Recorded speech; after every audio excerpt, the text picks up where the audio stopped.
My 7-year-old grandson, Emmett, ran up in a fright and whispered to me just as I was getting ready to leave for the office. "Grandma, don't get in the car. It's really dangerous." I was surprised and asked him why. He whispered, "They said your car is going to explode because my mum gave the order." I tried to stay calm when suddenly my daughter-in-law, Marissa, appeared. "I'm glad you're here. If you're watching this video, please like it, subscribe to the channel, and tell me in the comments where you're listening to my story of betrayal from.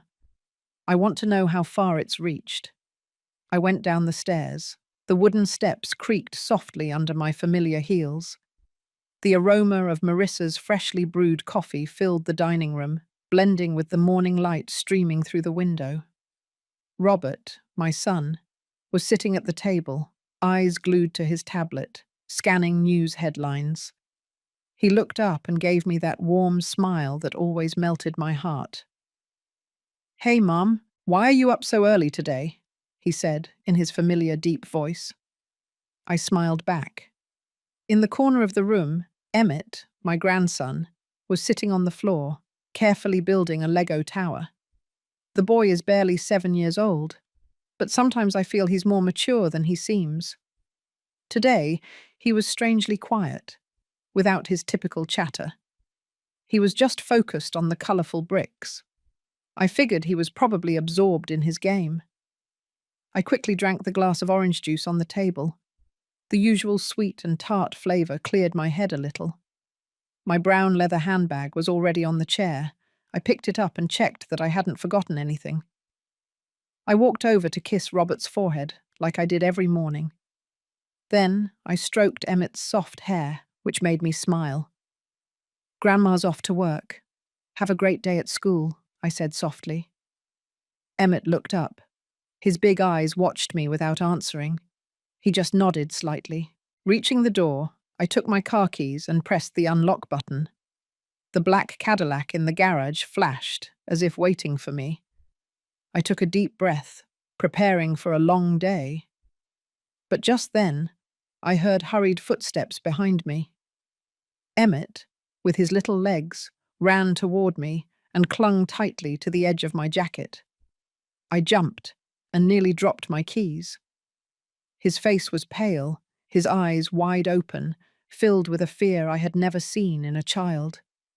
He glanced quickly toward the dining room, where Marissa was still tidying up, and then leaned in close to my ear, his voice trembling, barely a whisper.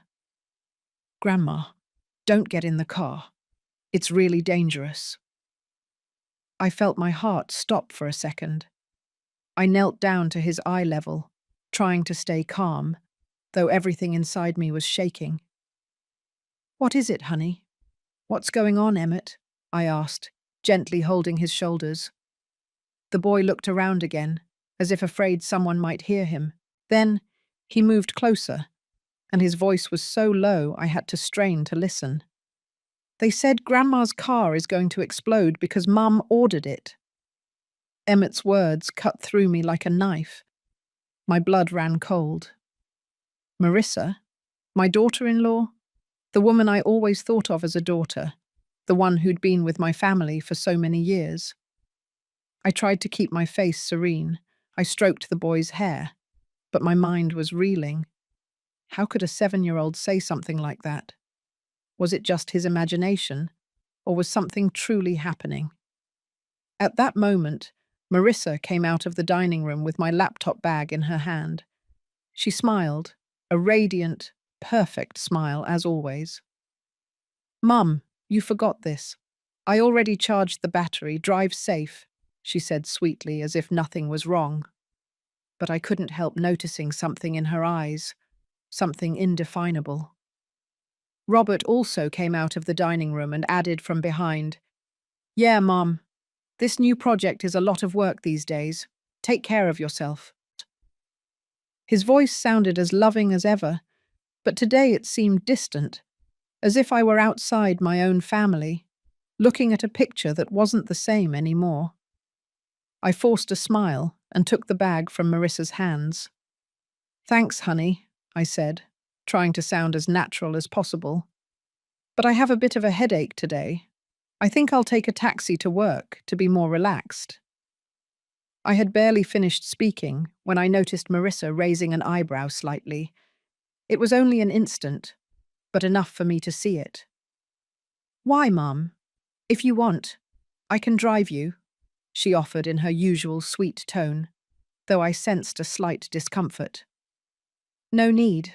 I'd rather go alone, I quickly replied, waving my hand. Marissa nodded, still smiling, but I saw that flicker of disappointment in her eyes that disappeared instantly. It was so fleeting that anyone could have missed it. But now, after Emmett's warning, every one of her gestures seemed suspicious. I turned to Emmett and took his small, cold hand. I'll take Emmett to school on the way. We can spend some time together, I said, trying to sound cheerful, though inside everything was a whirlwind. I didn't wait for Marissa's reaction. I simply took the boy's hand and headed straight for the door. Emmett squeezed my hand tightly, as if afraid I would vanish. I felt a slight tremor in his fingers, and that broke my heart. Wei, the doorman, hurried to open the heavy iron gate when he saw me leave. He bowed to greet me, but avoided looking me in the eye. That small detail made me even more nervous. Wei had worked for my family for 2 years, ever since Marissa had recommended him. She said he was honest and hard-working, but now I wondered if I had trusted her words too much. I took out my phone and opened the app to call a rideshare. The screen indicated it would arrive in 3 minutes. As I waited, I hugged Emmett tightly, feeling my heart pound hard against my chest. The boy nestled against me without saying anything, but his eyes reflected pure fear. I stroked his hair, trying to calm him. It's okay, sweetie. I'm here with you. Though I was really trying to calm myself down. A white Toyota taxi pulled up in front of the house. I opened the back door, helped Emmett climb in, and then got in myself. I kept his hand in mine, as if letting go would mean losing my last support. I gave the driver the school address, my voice a little shaky but trying to remain composed. Then I mentioned the address of my office, though I had already decided not to go. When the car began to move, pulling away from the residential area with its tree-lined streets, I let out a sigh of relief, but that feeling was as fragile as glass about to shatter. I looked at Emmett. He was hunched in his seat, his hands clasped together. His eyes still showed fear, but also a spark of trust when he looked at me. I smiled at him, trying to ease the tension. Emmett, I said in a low voice, almost a whisper. Can you tell me exactly what you heard? Tell me everything in detail. I want to understand what happened completely. The boy nodded, but I noticed him pressing his lips together, as if struggling to gather enough courage. After a moment, he took a deep breath and began to speak, his voice still trembling. This morning, I woke up early when everyone was still sleeping. I went out to the yard to play with my toy robots, in the corner near the rosebush, where Mr. Wei usually stands guard. He paused and looked at me, as if to make sure I was listening. I nodded to encourage him, without letting go of his hand. I built a kind of secret base behind the rose bushes, Emmett continued, quieter now. And then I heard Mr. Wei talking on the phone. He was speaking Chinese, very softly, like he didn't want anyone to hear him. I was curious, so I crept closer. His eyes widened, as if reliving the moment. I heard a few sentences, not very clear, but I heard him say, "The lady is about to leave, then she just has to get in the car, and it's going to explode." I also heard him mention Mum. He said everything was according to her orders. Emmett's words pierced my heart like needles. I felt my breathing grow heavy, but I tried to keep my face serene so as not to scare him further. Are you sure you didn't misunderstand? I asked softly but firmly. I needed to be sure, needed to know it wasn't a child's fantasy. Emmett nodded forcefully, with a determination uncommon for a 7-year-old. I wasn't wrong, he said with a confident voice. Grandpa taught me those words. The lady is Obanyang, and to explode is Baoya. Mr. Wei said exactly that. I remember it very well. Hearing him, a chill ran down my spine. Memories of Ernest, my husband, flooded back like a wave. The afternoons he sat on the porch, patiently teaching Emmett words in Chinese, with that warm, loving voice. He used to say it was the language of the future, but I knew he just wanted to spend more time with his grandson. Those memories were now like a blade, sweet and painful at once. I looked at Emmett, trying to contain the panic growing inside me. Wei, the guard whom Marissa had recommended 2 years ago, had always been described by her as honest and hard-working. I believed her. I believed in the sincerity of her gaze when she spoke of him. But now I wondered if it had all been an act. Marissa, the young woman I had considered a daughter, with whom I had built the big plans for Alvarez Lumber, could she be capable of plotting something so atrocious? The taxi moved through the familiar streets of San Antonio as the sunlight filtered through the window, forming dancing glints. But I no longer had the presence of mind to look at the scenery. My mind was spinning with hundreds of questions. Why? What reason would Marissa have to do something like this? Money, power, or some resentment I never saw? And Emmett?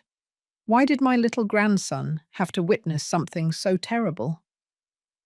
The car stopped in front of the elementary school. I paid the driver, asking him to wait a moment. I took Emmett's hand and helped him out. Then I hugged him tight. His little body trembled in my arms, and I felt my heart clench. Emmett, I whispered, you're Grandma's hero. Listen closely, you can't tell anyone what happened today. Not even your dad, understand? Let me handle it. I said those words, but inside I knew I was on the edge of an abyss. How could I protect my grandson, protect my family, when it was the closest people who were setting the trap? Emmett nodded repeatedly, his eyes shining with absolute trust. I watched him walk into the schoolyard, his small figure disappearing among the laughing and chatting students. But for me, that image no longer held the innocence it once did. The boy carried a weight too heavy, and that tore me apart inside. I got back into the taxi and slammed the door shut, feeling I had just closed a door on a false sense of security. Driver, please, I said, my voice suddenly cold. Turn around. Let's go back to the previous address. We're not going to the lumber company. The driver nodded without a word, and the car began to turn. The taxi drove smoothly through the familiar San Antonio streets. The constant sound of the engine, like a quiet background melody. I remained still, looking out the window as the morning light filtered through the trees, creating reflections that danced on the glass. But my soul found no peace. Every corner, every row of trees, awakened memories, fragments of a past I once thought was perfect. Now they were only sharp shards, cutting my heart every time I tried to touch them. The car passed in front of the Brackenridge Park, where Ernest, my husband, and I used to walk hand in hand every weekend. I still clearly remember the image of him sitting on a bench, his old notebook open on his lap, a pencil tracing the first sketches of Alvarez Lumber. He always dreamed big, his eyes shining as he talked about a lumber company that would conquer the world. Teresa, do you see? Wood isn't just material. It's the soul of every home, he used to say, his voice full of passion. I, then a young newlywed, let myself be swept away by that flame. I learned to turn his dreams into reality, step by step, from that small workshop until Alvarez Lumber became a recognized name. But now, sitting in the taxi, I wondered if those dreams were worth the price of my own safety. When the car turned onto the main avenue, the university building where Robert graduated appeared in the distance. I recalled the day he received his degree, the radiant smile on his face as he held his business administration diploma. "So now I'm almost your apprentice, Mum," he said excitedly, his eyes full of pride. I laughed, patted him on the shoulder, convinced that my son would continue the path Ernest and I had started. Robert, with his quiet nature and artistic touch, always brought me peace. He wasn't like me. He lacked my determination or burning ambition, but I loved his sincerity. I always thought that as long as he was happy, I would be satisfied. Then the memories took me back to the day I met Marissa at a furniture export seminar in Dallas. She was young, barely in her 20s, but her intelligence and sharpness impressed me. She approached me, her eyes bright when she mentioned Alvarez Lumber. "Mrs. Alvarez, your company is an inspiration to our generation," she told me, her voice full of sincerity. I was captivated by her confidence, that fire of ambition that I recognized as my own youth. I invited her to dinner and then introduced her to Robert. Seeing them talk and laugh, I believed Marissa would be the perfect piece for my son, a determined and strong woman, capable of balancing his sweetness. How wrong I was to think she would be a part of our family, a daughter-in-law I could love like my own child. The most vivid memory, the one that still squeezes my heart, is the day Emmett was born. I was outside the delivery room, more nervous than Robert, my hands clenched so tightly my knuckles turned white. When the nurse brought the baby out, so small, so red, I was the first to hold him. His tiny hand grasped my finger with such force that I felt the whole world stop. At that moment, I thought I had nothing left to regret. Emmett was the light, the greatest joy of my life, especially after Ernest's passing. Every time I watched him grow, I recognized in him his father's image, the curiosity, the intelligence, and that sensitivity few noticed. The taxi slowed down and stopped in front of the familiar iron gate of the mansion. Bougainvillea covered the wall, with red flowers trembling in the wind. That house, in which I had put so much effort, had been my pride, but now it seemed like a luxuriously decorated trap, hiding terrifying secrets. I paid the driver, took a deep breath, and tried to calm myself. However, when I opened the door to get out, I felt my legs weigh like lead. The image of a perfect family I had built in my mind for so many years had shattered, and the sharp fragments were scattered everywhere. I stood motionless by the sidewalk, waiting, staring at the iron gate, until Robert and Marissa's car disappeared toward the office. Only when I was sure they were far away did I dare to move. I couldn't risk entering through the main gate, where Wei was standing guard, with that shifty look I couldn't forget from the morning. He, in whom I once trusted, was now an unknown, one more piece of the hell I was trying to understand. I followed the side path of the house, walking slowly next to the fence covered in dense hibiscus. The green branches swayed gently, as if trying to hide me from the outside world. I knew that yard well, every corner, every stone. In the back, there was an old, almost unnoticeable wooden side door that led directly to the back garden. I had always kept the key under a decorative stone, hidden behind some bushes. I knelt down, my hands trembling, lifted the stone, and felt the cold of the metal as I touched the key. As I inserted it, the screech of the hinges made my heart jump. I held my breath, listening, fearing that the slightest sound would reveal my presence. But the garden remained silent. I could only hear the chirping of birds in the distance. I slipped through the door and closed it carefully, as if entering another world. I crossed the garden, hiding behind the large trees, moving cautiously toward the garage. Every step was a battle between fear and the determination to discover the truth. My black Cadillac remained still in the corner, but it was no longer the car that took me to work every day, but an invisible threat. Emmett's words echoed in my head. Grandma's car is going to explode. I wondered how a 7-year-old boy could carry something so heavy, and how I, with over 60 years of life, had reached this point, doubting the people I loved the most. Just then, the phone in my pocket vibrated, a small sound, but enough to make me jump.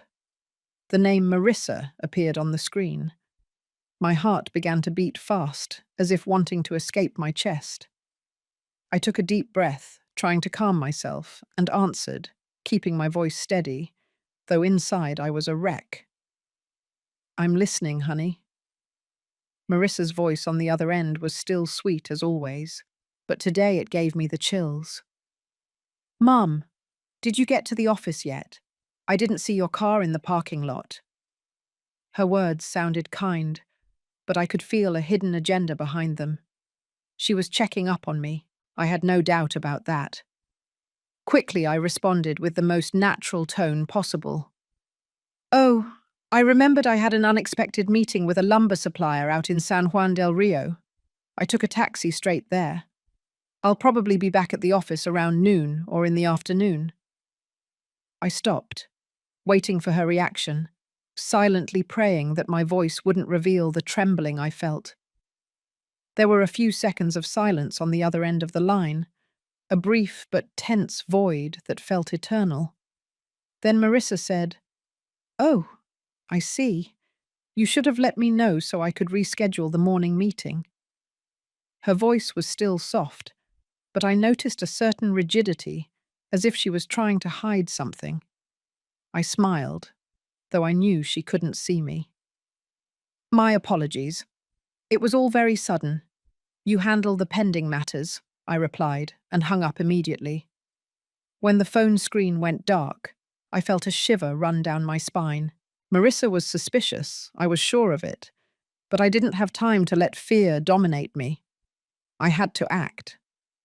I went straight to the garden tool shed, where I knew Joseph, the gardener who had been with my family for over 20 years, would be working.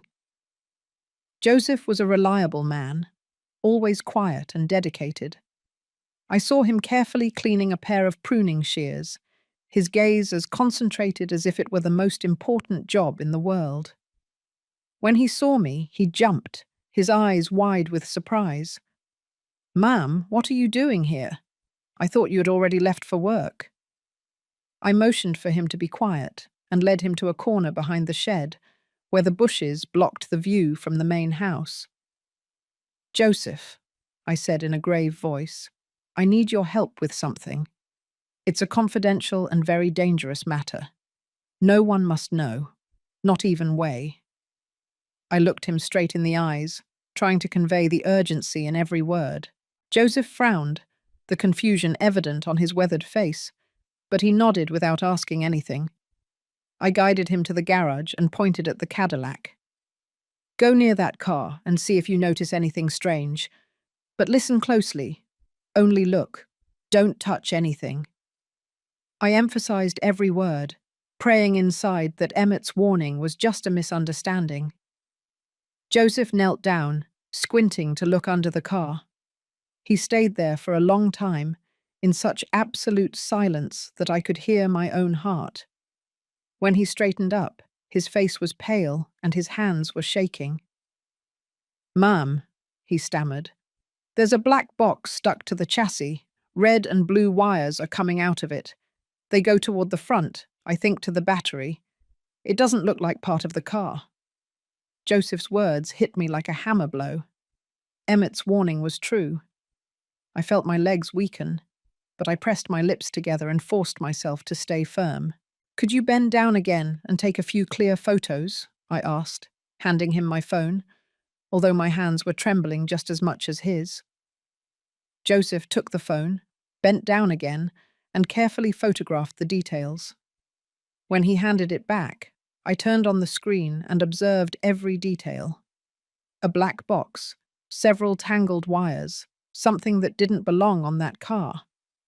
My heart was pounding, but I kept my voice steady. Thank you, Joseph. Now go back to work as if nothing happened. Pretend you saw nothing.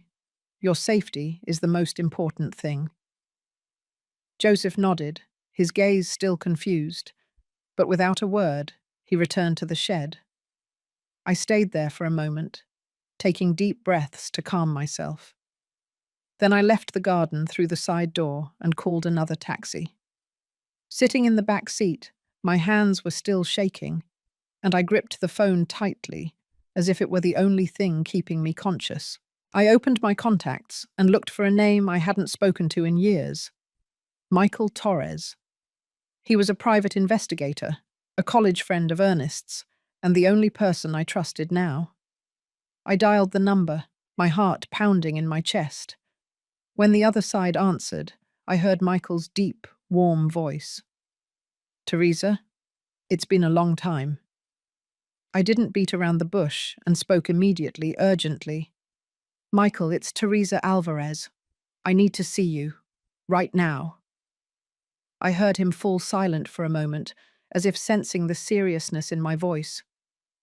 All right, Teresa. Where should we meet? He asked. I took a deep breath, aware that from that moment on, everything would change forever. That afternoon, I walked into a small diner hidden in an old alley downtown San Antonio. The yellowish light of the hanging bulbs gave the place a worn air. The smell of roasted coffee mixed with the murmur of a few scattered customers, creating a perfect curtain for our meeting. I chose a table in the farthest corner, where no one I knew could accidentally see me. My chest felt heavy, as if carrying an invisible stone. Michael Torres arrived a few minutes later, with a calm walk, but the sharp gaze of someone who has learned to move in the shadows. His salt and pepper hair and cutting eyes were the same as the last time I saw him, over a decade ago, at a gathering of Ernest's friends. He ordered a black coffee and sat down across from me, observing me attentively, as if trying to decipher what I was hiding.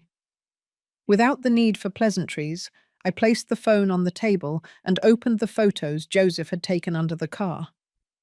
The tangled red and blue wires and that black box appeared on the screen, coldly confirming my worst fears. Michael squinted, took the phone, and zoomed in on every detail. He murmured in a low voice, almost to himself. This is no toy. It looks like a homemade explosive device, connected to the vehicle's electrical system. His words cut short my minimal hope that it was all a misunderstanding. I inhaled deeply, containing the panic that threatened to overflow, and began to tell him everything. From Emmett's trembling warning, Marissa's suspicious call, to what Joseph had discovered under the car. I didn't forget to mention the name Chen Hao that Emmett had heard from Wei. Every word that came out of my mouth was like opening a wound I didn't want to touch again. Michael listened without interrupting me. His eyes never left mine. When I finished speaking, he remained silent for a moment, his fingers tapping rhythmically on the old wooden table. His silence made me even more nervous, but then he spoke in a grave and firm voice. Teresa, you did very well not to act impulsively. The first thing we need to do is keep an eye on Wei. He's the weakest link in all of this. He paused and looked at me fixedly. But you must continue with your normal routine, go to work by taxi, and not show any suspicion. If they find out you're distrustful, everything will become complicated. I nodded, although inside I just wanted to scream, to run and confront Marissa immediately. But I knew Michael was right. I had to restrain myself, keep playing the role of a mother, a grandmother who knows nothing. I understand, I said in a low but firm voice. Michael nodded and added, I'll have my people follow Wei 24 hours a day. Stay calm. I'll find the truth. 3 days passed like an endless nightmare. Every morning I left the house in a taxi, forcing a smile as I greeted Robert and Marissa. Every night I returned, had dinner with the family, and listened to Marissa ask about my work with that sweet and fake voice. Every time I looked her in the eyes, I felt I was facing a stranger. But I kept silent, just as Michael had instructed, though my heart ached with every beat of the betrayal. On the third day, my phone vibrated while I was pretending to review a report at the office. Michael's name appeared on the screen. I answered immediately. My heart was pounding. "Teresa, I have news," he said, his voice grave but firm. "Meet me at the diner by the highway, near the industrial park, off Lopez Mateos, at 3 in the afternoon." I didn't ask anything else. I just replied, "I'll be there." When I pushed open the diner door, the smell of fried oil and the sound of frying pans made the atmosphere more suffocating. Michael was already seated at a corner table, facing an open laptop. He motioned for me to sit down without a word. "We have results," he said quietly. "That Wei is careful, but not careful enough." He turned the screen toward me. A blurry video appeared, probably recorded by a nearby security camera.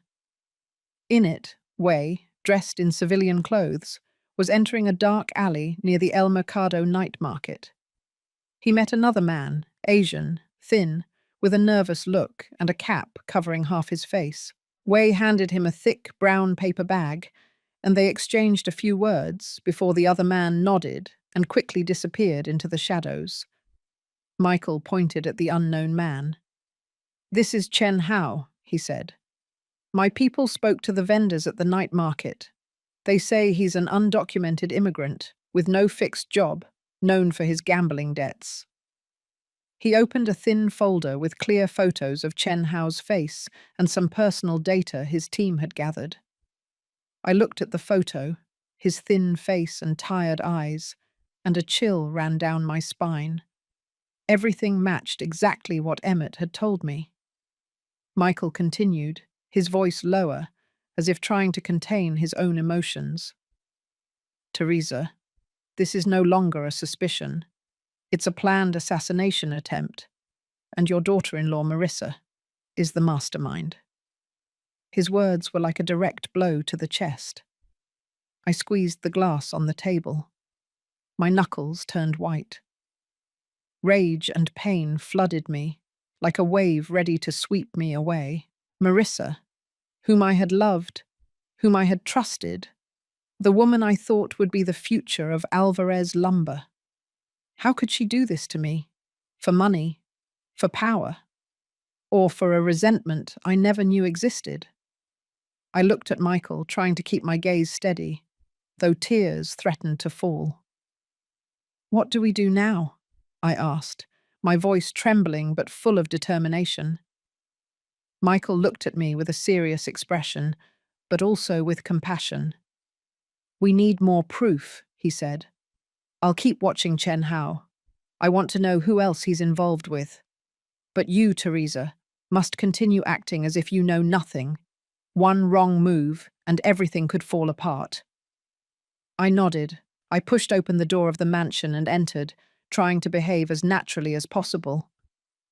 That dinner was a play I was forced to perform. I sat across from Robert and Marissa.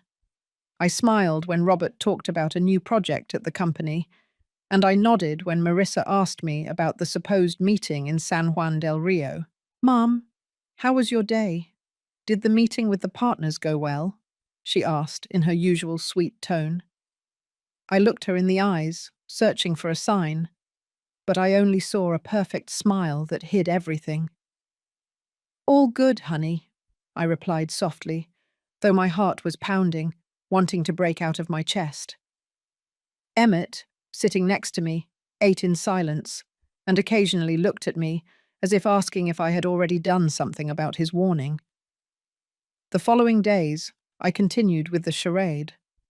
I went to work by taxi, pretending to be busy, but every time I walked through the door of the house, I felt I was entering a trap.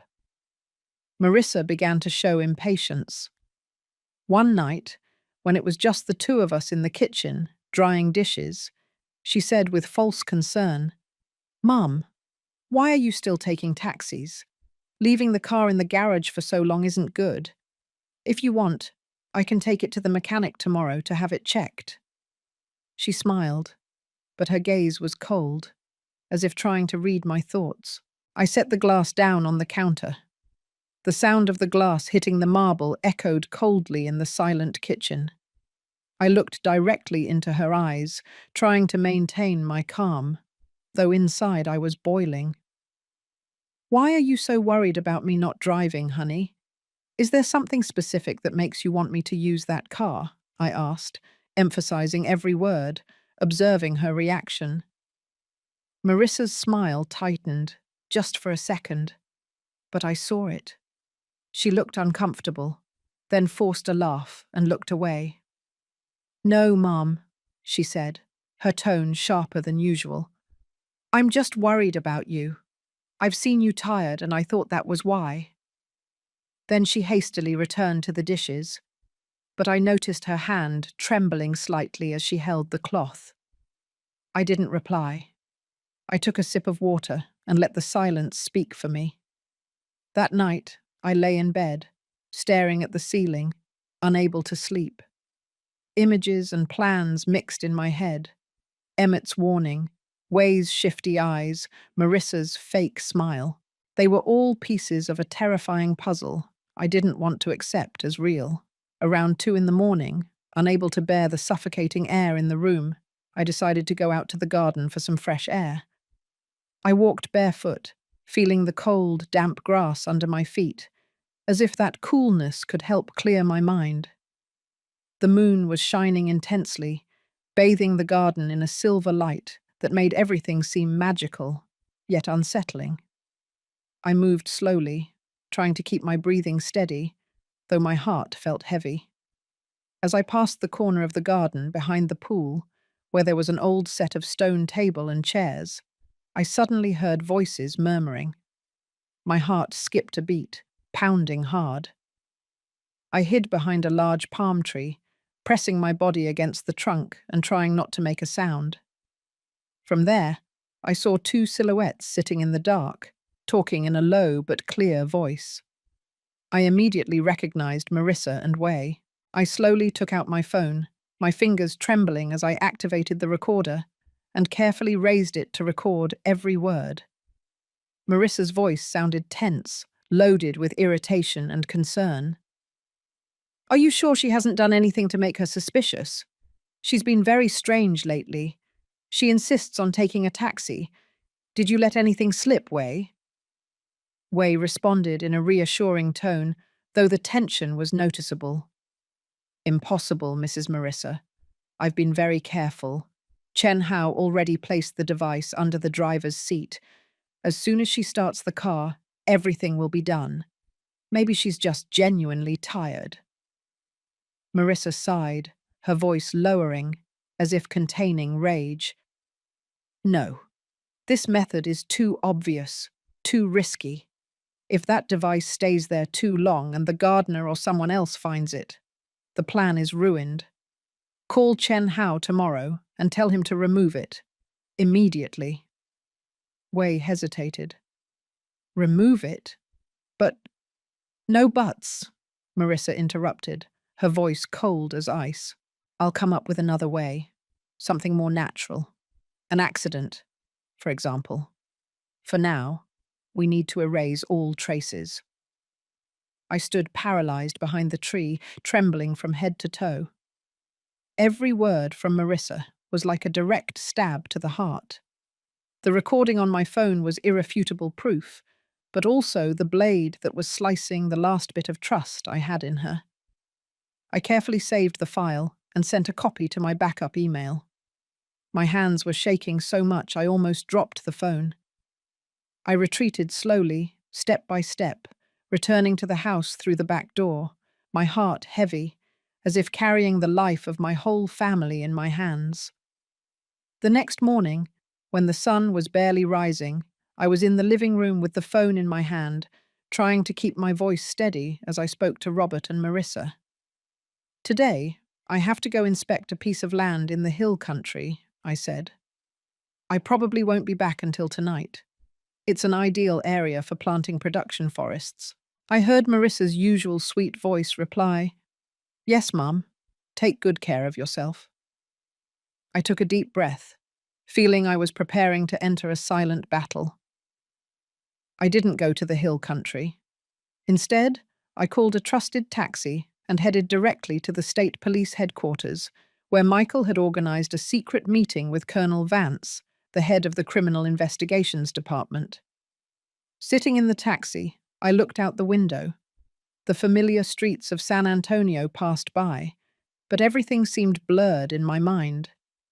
At the police headquarters, they took me to a private meeting room, windowless, with only an old wooden table and a few chairs. Colonel Vance, a tall man with a severe face, sat across from me. Michael was by his side, his gaze full of calm. I began to recount everything. My voice trembled, but I tried to keep it steady. First, I showed the photos Joseph had taken under the car, the red and blue wires, and a menacing black box. Then, I told them about Michael's investigative report, which included the video of the exchange between Wei and Chen Hao at the night market. Finally, I placed the phone on the table.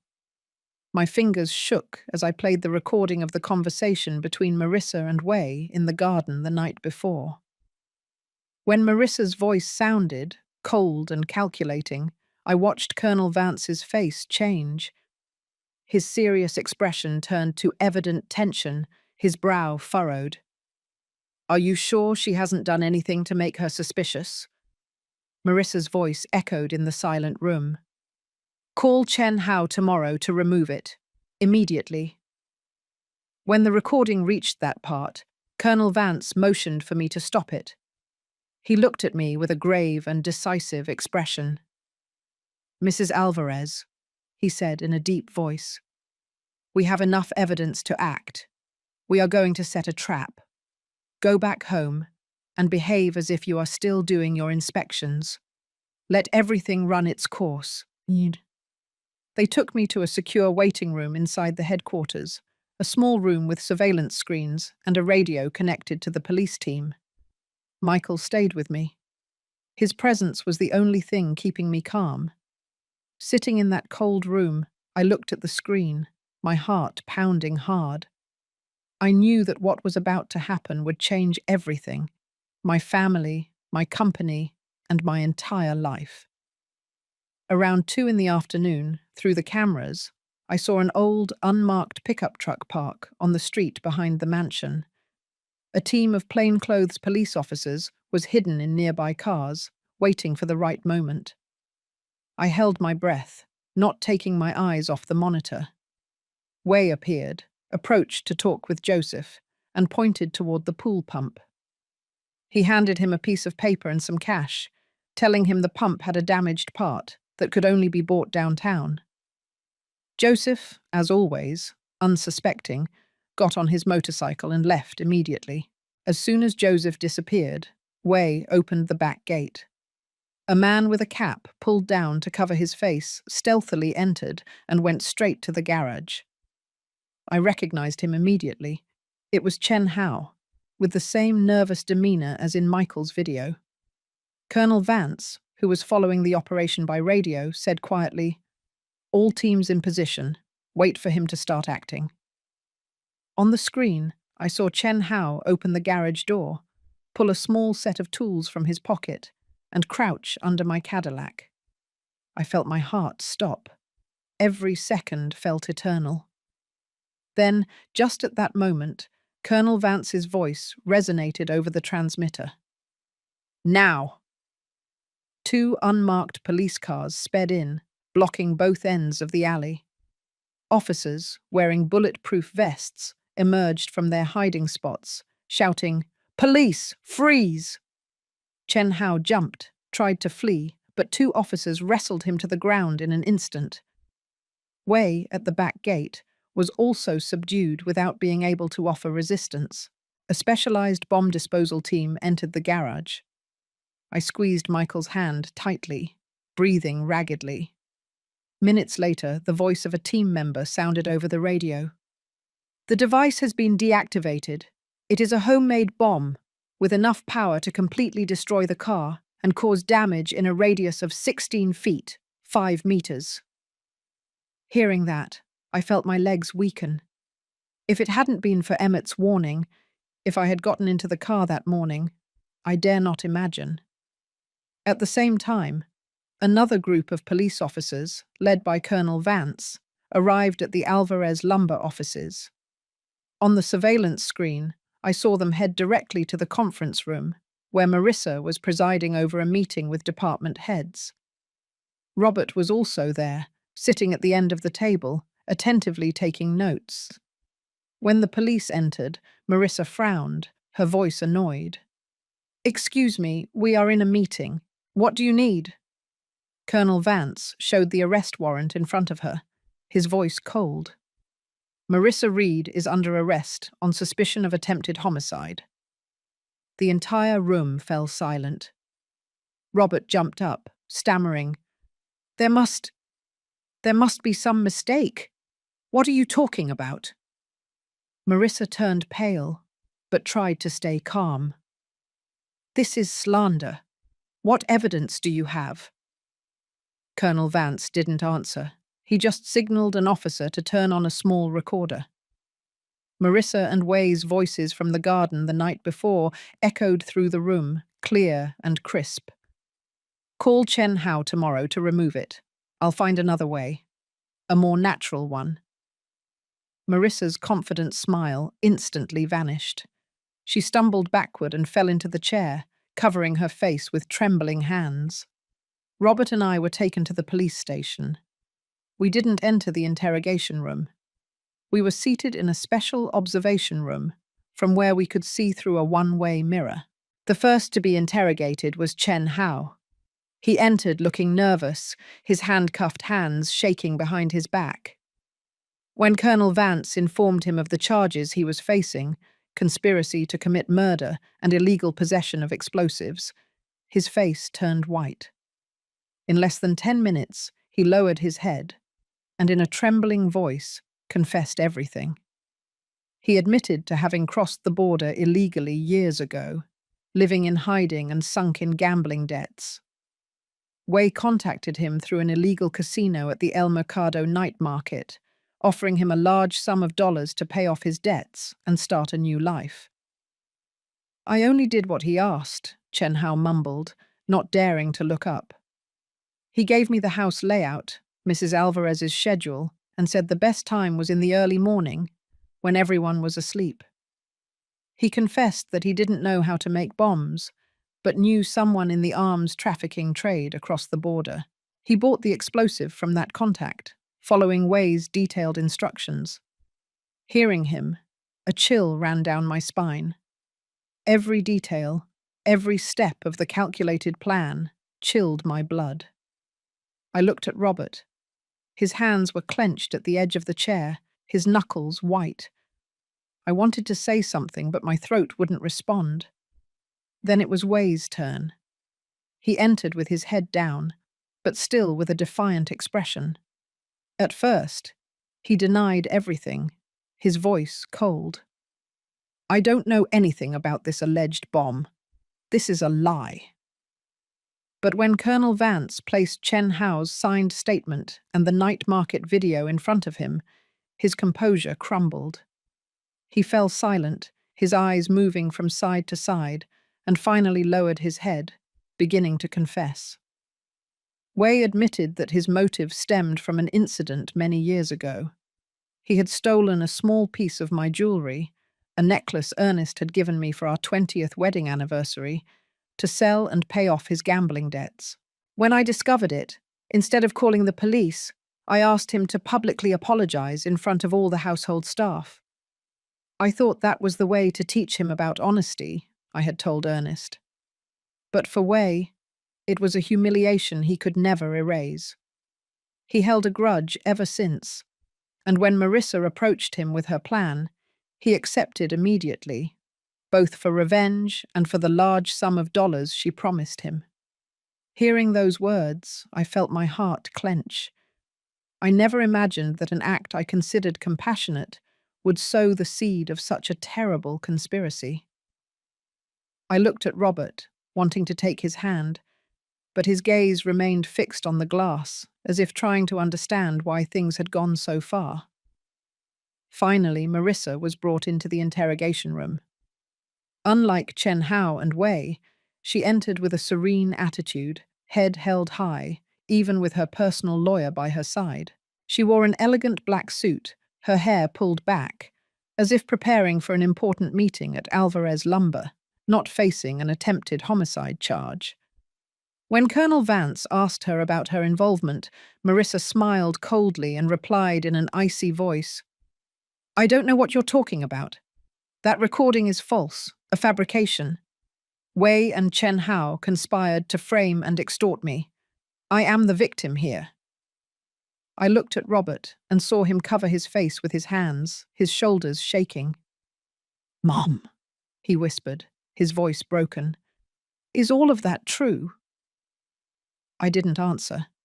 I just put my hand on his shoulder, trying to transmit some strength to him, though I myself was faltering. Through the glass, I saw that Marissa still maintained her confident demeanor, but her hands, resting on the table, were clenched tightly, as if trying to contain something inside her. Colonel Vance entered the interrogation room and placed a red-covered notebook on the table. "We have searched your personal safe at the office, Mrs. Reed," he said in a calm but cutting voice. "Is this notebook yours?" Marissa's face broke, the confident smile instantly disappearing. She tried to speak, but couldn't utter a word. The colonel flipped through the pages, reading aloud the carefully written lines. "Restructuring project, Phase 1. Eliminate the TA obstacle, Teresa Alvarez. Option A, car accident, high risk. Option B, poisoning, difficult to control. Option C, explosion, effective, definitive." He stopped and looked directly at her. "Phase 2. Psychologically manipulate C, Robert. Exploit his grief to gain total control of the company. Share transfer. Phase 3. Launch of the luxury furniture brand, Marissa Designs, using all Alvarez Lumber resources."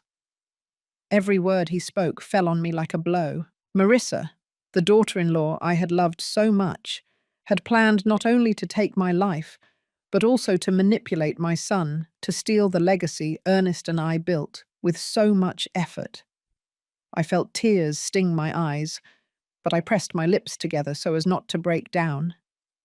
Marissa collapsed. She rested her head on the table, her shoulders shaking, and tears falling uncontrollably. Her lawyer tried to intervene, but she raised her hand to stop him. "Enough," she murmured, her voice broken. I admit everything." She lifted her head and looked directly at Colonel Vance, tears streaming down her face. "I just wanted something that was mine. I worked tirelessly for the company, but everything always revolved around Mrs. Teresa. I wanted to create something of my own." Next to me, Robert let out a choked sob. He stood up, staggering as if he wanted to leave the room, but I took his hand firmly. "Robert," I said in a hoarse voice, "Mum is here. I won't leave you alone." But I knew no words could alleviate his pain. His entire world had just shattered, and I, even as his mother, couldn't fix it. The trial took place a few months later, on a grey day in San Antonio. I sat in the front row of the courtroom, next to Robert, in the place designated for victims and family members. Emmett had been sent to a friend's house in the suburbs, where he could play and, for a time at least, forget what was happening.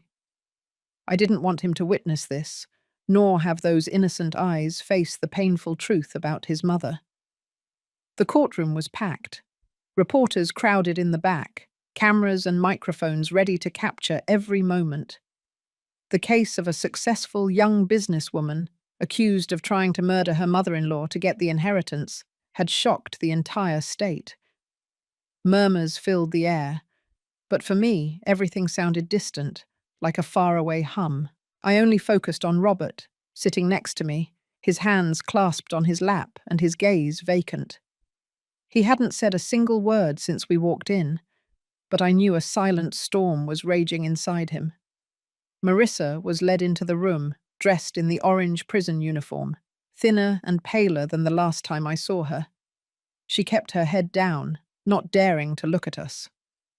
Behind her were Wei and Chen Hao, also with their heads bowed, with the expression of those who know there is no way out. I watched them, these people who were once part of my life, and felt a painful emptiness in my chest. How had everything come to this point? Marissa's lawyer stood up, trying to argue that she acted under psychological pressure, that Wei had manipulated and persuaded her. But the prosecutor, with a firm voice and irrefutable evidence, dismantled every argument. They presented the recording of that conversation in the garden. Marissa's cold voice, ordering the explosive device to be removed. The video of Chen Hao receiving a bag of dollars from Wei at the night market. The detailed statements of both men. Every word like a direct stab to my heart. And the final blow. Marissa's red leather notebook. Each page was projected onto a large screen, revealing a calculated plan down to the millisecond. Eliminate obstacle. T.A. Teresa Alvarez. Psychologically manipulate C. Robert. Launch Marissa Designs. Each line was another wound, and I had to bite my lips to hold back a sob. In her final statement, Marissa was allowed to speak.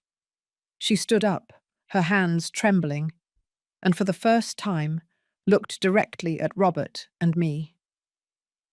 I'm sorry, she sobbed, tears running down her pale face. Greed and jealousy blinded me. I always felt I was living in my mother-in-law's shadow, having to follow her rules. I was wrong. Her voice cracked, but I felt no pity. Her apology couldn't undo what she had done.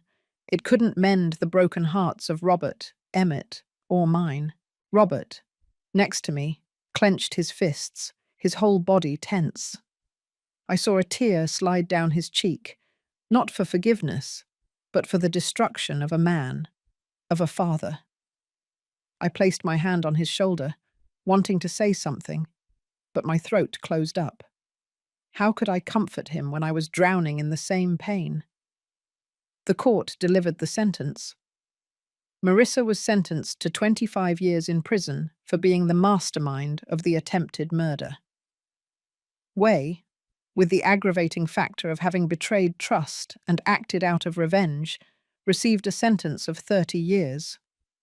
Chen Hao, thanks to his cooperation during the investigation, received a lighter sentence and would later be deported to China to face justice in his country. As the police escorted Marissa, she passed in front of us. She stopped for a second, looked at Robert, and whispered, "Take care of Emmett, please." Robert looked away without answering, his eyes as cold as ice. The next day, I was in my office trying to concentrate on work when Robert walked in. He placed an already signed divorce petition and a letter of resignation on the desk. "Mum," he said, his voice hoarse, "I can't stay here. Every corner of this house, of this company, reminds me of her. I need to leave." He told me he was taking Emmett to the small house in the suburbs of Austin, where our family had lived in the early years of struggle. It was a place full of pure memories of his childhood, a place not tainted by Marissa's betrayal. I looked into his eyes and saw deep pain and immense exhaustion. I knew Robert needed time to heal, to find himself again. "Go," I said, my voice choked. "When you feel strong enough, come back. Your mother and the company will always be here waiting for you." I stood up and hugged him tightly, feeling his body tremble in my arms. When he left, I remained still in the office, looking out the window, where the sunlight fell on the neatly stacked lumber in the yard. In the following days, the mansion became empty and cold. Emmett's laughter was no longer heard, nor were there family scenes. I could only hear from my son and grandson through brief video calls. Emmett would tell me about his days running through the fields, about the butterflies he caught. But in his eyes, I still saw a sadness he couldn't express in words. Robert, in the few times we spoke, only nodded and smiled weakly, as if trying to keep me from worrying. A year passed in the blink of an eye, though for me, each day was a long journey full of challenges. I dedicated that time to holding Alvarez Lumber together, managing the media crises after the scandal, and maintaining the team's morale. The work was so intense that I barely had time to give in to sadness or painful memories. But every night, returning to the empty mansion, I felt an emptiness impossible to fill. Emmett's laughter was gone, the family scenes were gone, and the presence of Robert, the son I thought would always be by my side, was gone. I learned to live with the pain, though that didn't mean getting used to it. Every time I looked at the dining table, I still saw Marissa's face, her fake smile, and my heart ached again. But I repeated to myself that I had to be strong, not just for me, but for Robert and Emmett, the people I loved the most. I fought to protect them, and now I had to continue to prevent our family from completely falling apart. One Friday afternoon, while reviewing the quarterly report in my office, the secretary gently knocked on the door. "Ma'am, someone wants to see you." I looked up, a little surprised, as I had no appointments scheduled. The door opened, and Robert walked in. I was speechless. He looked different, his skin tanned, his body firmer, and most importantly, his eyes no longer held that empty sadness from before. Next to him was Emmett, a little taller, with a radiant smile and eyes full of joy. "Grandma!" Emmett shouted, running toward me to hug me. Robert was there, smiling, a genuine smile, the first I had seen in over a year. He walked closer and said warmly, "Mum, I'm ready." Those three simple but powerful words were like a gust of wind that dissipated all the weight I was carrying on my chest. I stood up, hugged him tightly, feeling the warmth of his body, as if I were embracing the whole world I had once lost again. Emmett also ran to us, his little arms circling both of us, forming a warm family hug. At that moment, I felt tears rolling down my face, but this time they were tears of relief and happiness. Robert returned to work, but not in the executive office as before. He chose to work in the workshop, where he could give free rein to his passion for wood carving. I watched him, his hands covered in sawdust, carefully sculpting every detail on the pieces of wood, and saw in him the same passionate look Ernest once had. Robert designed a new line of furniture that combined modern technique with the simplicity and elegance of artisanal art. When the collection hit the market, it exceeded all expectations, breathing new life into Alvarez Lumber. Customers were delighted, partners congratulated him, and I knew Robert hadn't just returned, he was rediscovering himself. Months later, at a board meeting, I stood up in front of everyone, my voice trembling but firm. "I have dedicated my entire life to building Alvarez Lumber," I said, looking around the room, where familiar faces listened attentively. "But now is the time to hand it over to the next generation." I announced my retirement and ceded the position of Chief Executive Officer to Robert. When he stood up to present his vision for the company's future, I saw Ernest's reflection in his eyes: passion, determination, and sincerity. I knew then that I could be at peace. My life entered a new phase, I decided to sell the large mansion that held so many memories, both happy and painful. I moved to a smaller house in the suburbs, with a garden full of petunias and fruit trees. I adopted a golden retriever dog and named him Ernest, in honor of my husband, who was always my greatest inspiration. Every morning I took him for a walk, breathing the fresh air and listening to the birds sing, as if life itself were reminding me that beautiful things still remained. Joseph, after retiring, often came to help me with the garden. We became good friends, sharing afternoons under the shade of the trees, drinking tea and reminiscing about old times. He would tell stories of the early days working with my family, when Ernest was still alive, and I would tell him about the dreams we once had. Those simple moments, full of calm, helped me heal little by little. Every weekend, Robert and Emmett came to visit me. We cooked together, tended the garden, or simply sat on the porch to watch the sunset. Emmett loved telling me about his school, his new friends in Austin, and I noticed his smile becoming increasingly bright. Robert, although still bearing scars on his soul, had learned to live again, for his son and for himself. One afternoon, the golden light of the sun poured through the window of my small house. Sitting in my armchair, I stroked Ernest's soft fur as I watched Robert and Emmett laughing in the garden. The boy was trying to climb an apple tree, and Robert pretended to threaten to bring him down. Their laughter mixed with the wind, creating a melody of life. I closed my eyes, feeling that peace had finally returned. I have faced betrayal, death, and the loss of a part of my family, but I didn't give up. I fought, not just to survive, but to keep what was most valuable: Robert's love, Emmett's smile, and the legacy Ernest left behind. Sitting there, in the glow of the sunset, I understood that the truly important thing was not a successful company or material achievements, but those moments of calm when my family was still together after overcoming the biggest storm of our lives. After everything I lived through, I understood that the greatest tragedy of human beings is not betrayal, but trusting the wrong person. I used to believe that kindness and love could change everything, but sometimes it's that blind faith that makes us pay the highest price. I lost almost everything: trust, happiness, and a part of my heart. But from those ruins, I learned to rise, stronger and wiser. Life taught me that no matter how dark the night, truth and justice always end up shining through.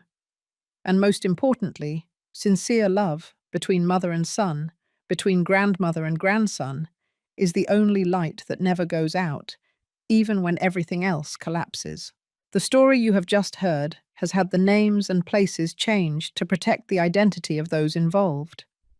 We are not telling it to judge, but with the hope that someone listens and reflects. How many mothers might be suffering in silence within their own homes? I sincerely ask myself. If you were in my place, what would you do? Would you choose to keep silent to maintain the peace?